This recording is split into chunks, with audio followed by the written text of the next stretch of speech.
Soldier brings you today's video. Cosmic Spider-Man versus Minwoo, Sheoldred and Kambal. Asked for bracket 2 casual today, but it's the weekend, so hopefully we don't get spikes in the game against our crappy Spider Tribal list.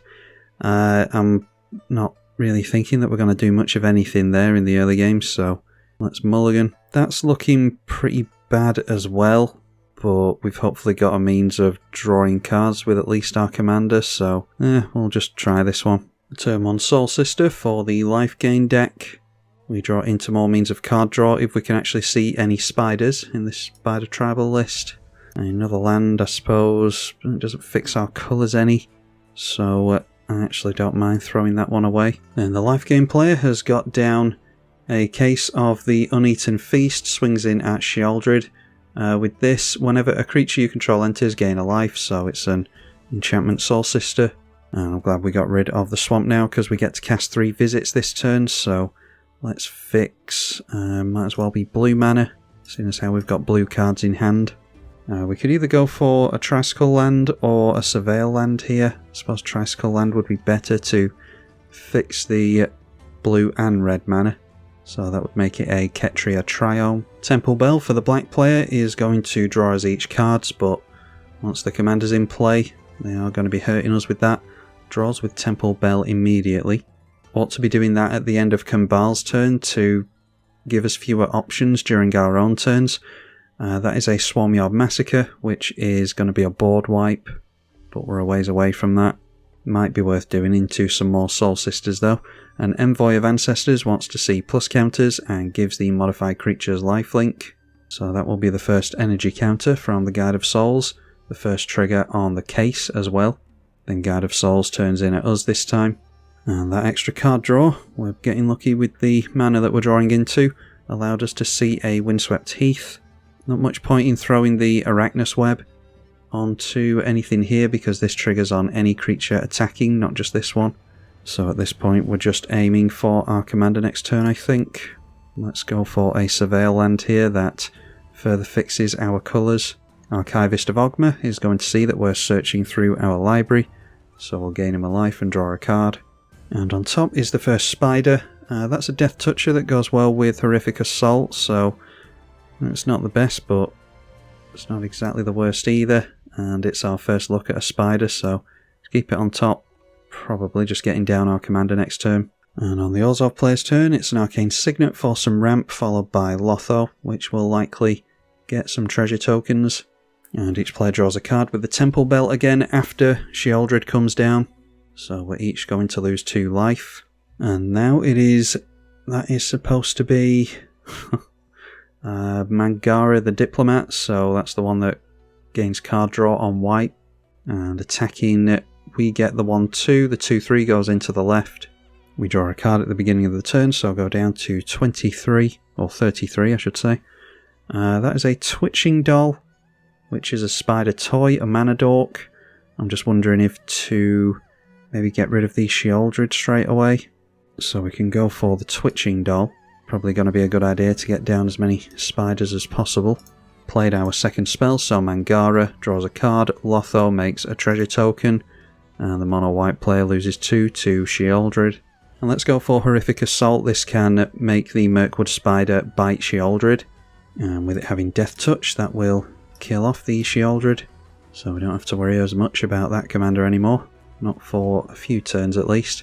Adeline Resplendent Cathar, and that is after the Kambal, so he's made another treasure token with Lotho. That does trigger on his own stuff, and he'll be able to swing in this turn. Adeline does not need to attack in order to get the tokens. I've just been chatting with the Sheoldred player, who has just started playing again in the past few months, and he doesn't know what the bracket system is, so he's joined a bracket 2 game with Sheoldred, which always looked suspicious. So apologies if this is one-sided. Amulet of Vigour snuck down there as well to make stuff untap. And yeah, a bunch of stuff swinging in at the wide open Sheoldred. Kambal saw the tokens enter, so of course drains us all for 1.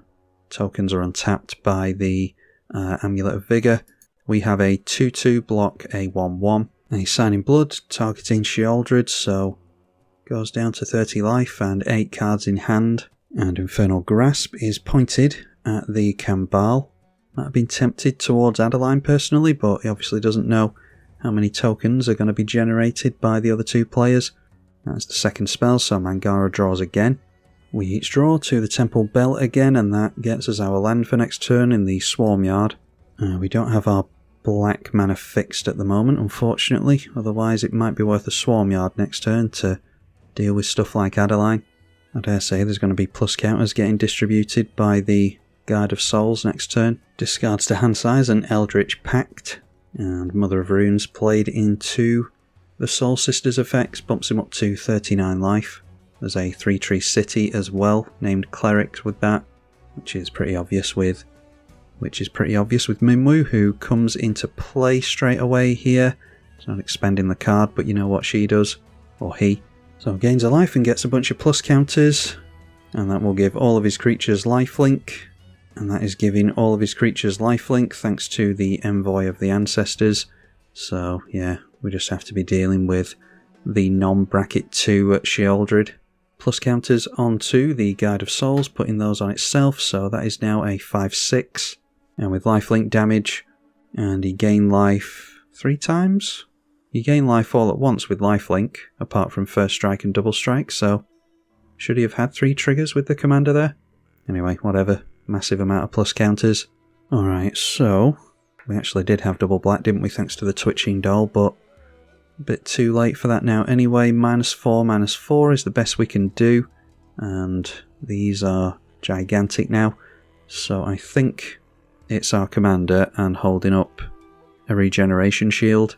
The problem with this commander is that we only get the keywords on combat, which I think it could have just been an evergreen ability that gives the keywords indefinitely, because, I mean, it's Spider Tribal at the end of the day, and it would have been cool to have First Strike and Death Touch held back on all your stuff, but only happens at the beginning of combat, so we do keep the First Strike on this, which would make it a half decent blocker, but not really against all this stuff. I suppose I could just hold back regardless and go for this Spider-Man counterspell, whatever it's called in the original set.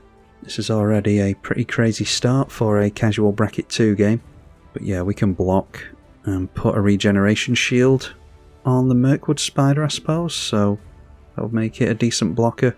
Let's just hold back and not make any enemies for now. Elspeth Conquers Death is able to exile something and goes after Mangara, which is keeping card in his hand. Yeah, there's an argument to be made for that. And then a Bitter Blossom is the second spell, making a treasure to Lotho again. Gonna keep a decent number of tokens in play over the course of the game with this. Looking forward to an actual Magic the Gathering set where we go back to Lorwyn. 4/4 goes in at Sheoldred. It's about to be even bigger because it makes the maximum number of tokens while 3 opponents are still available. Again, Amulet of Vigour will untap the tokens upon entry. So Adeline is currently a 7/4, a 1/1 goes in at Sheoldred as well for 8 damage. This is going to gain the Minwu player some lifelink damage, that's why I was kind of on the fence between Mangara and this going down.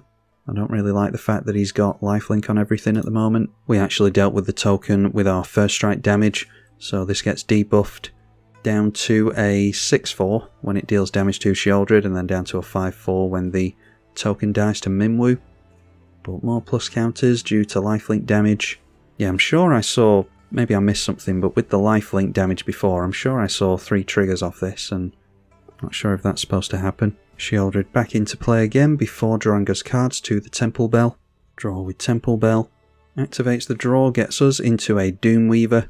So we can Soul Bond, and as long as it's paired with another creature, each of those creatures is, when it dies, draw equal to the power. We can't really abuse this because it's Spider Tribal, but maybe we can get a bit of card draw out of that at some point. Dazzling Angel. Whenever another creature you control enters, gain a life. So we'll get 2 triggers of life gain, thanks to the 2 1-drops, which equates to 2 more plus counters on all of his stuff, and then makes 4 mana into the 3-tree city, and makes himself a roaming throne. So that will double the triggers, like he's not massive enough as it is here. He's got 11 12s, a 10 11, all of this has lifelink, a 9 9, His commander is an 11/11. And of course that's another creature entering, so gains a bunch more life and makes enough energy to give something else flying. So every instance of life gain is now at 2 plus counters with Minwu. And this thing just entered and it's already a 12/12. Minwu is a 19/19 with Vigilance. It hasn't dealt any commander damage yet.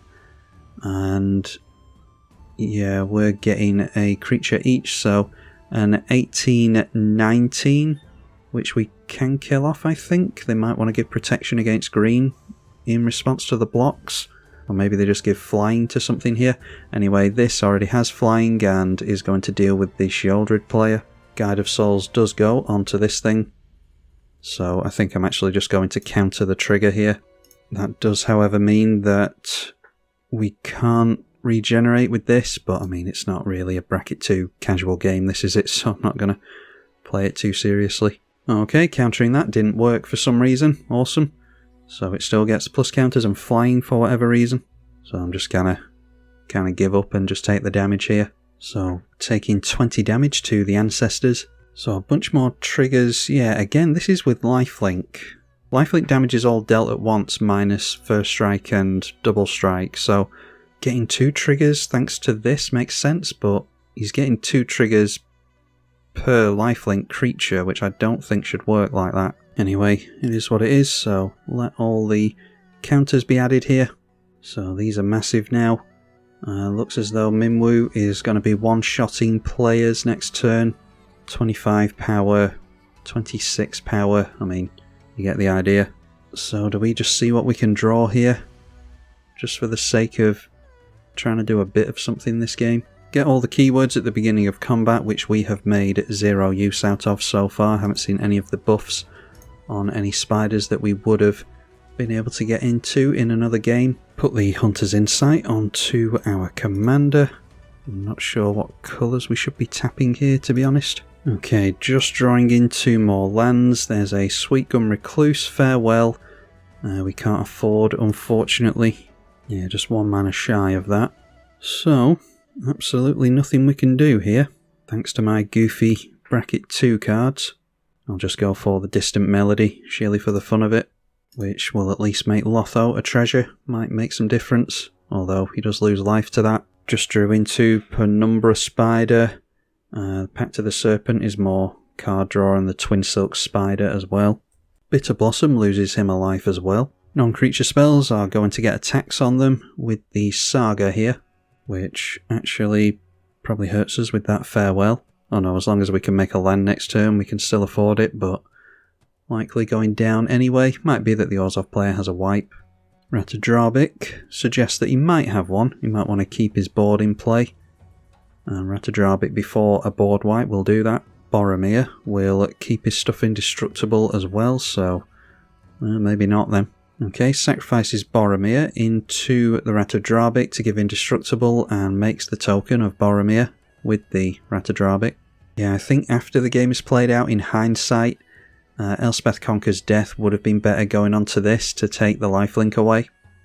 Minwu drawing the odd card here and there, yeah, it's good, but not as good as putting lifelink on all these massive creatures and just continuing to buff up like crazy. Anyway, the mono white player has 122 life, a massive board and 7 cards in hand. Okay, so that player with 1 life just decides to quit. He was probably going to lose to Lotho and 2 spells being cast regardless. There's a Suture Priest for more life gain stuff. I mean, this guy can just go wide on us quite easily at this point. And then Nykthos Paragon for some reason. So it's just 1,000,001 instances of life gain and Minwu gaining double plus counters on all the clerics every time they do gain that life. I mean, it's rinse and repeat really at this point. Just waiting for my opponent to finish taking us out here. We'll see how much the life total goes down by. Swings in with everything except the Mother of Runes, so more activations on the Guide of Souls. So we'll just take the damage, like I said, see how much our life total goes down by. And there we are, see a successful turn 7 stomping of minus 160 and 47 commander damage. Let me know in the comment section if Minwu is supposed to act like that. I'm sure it was getting 3 triggers, or at least 1 trigger per creature that dealt lifelink damage. and I'm sure all the lifelink damage is dealt at once, so Minwoo should only trigger once. Never know if I'm misunderstanding something or if it's a Magic Online bug. Either or is perfectly realistic. Apologies if you've seen this video. As much as I'd like to put the effort in and the vast amount of time into showing you decent showings of individual commanders, the views are in the toilet and I just can't justify doing it. You get what you're given at this point, to be honest, while the views are at like 500 or whatever pathetic number they're at now.